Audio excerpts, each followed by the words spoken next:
So to install the YouTube app on your Mac, open up Safari, which is usually at the dock.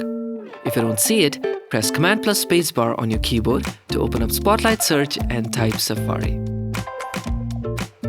Once it opens up, go to youtube.com.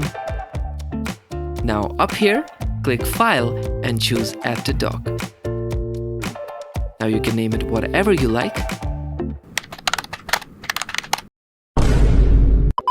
Once you do this, click on Add and YouTube will be added to your dock. Now when you click on it, it will open up like an app would. And as you can see up top, it titles itself YouTube, not Safari, which means it has nothing to do with Safari. It will work independently. You can also launch it from the Launchpad. If you don't like it at the dock but still want the app, you can remove it from the dock and only keep it in the Launchpad.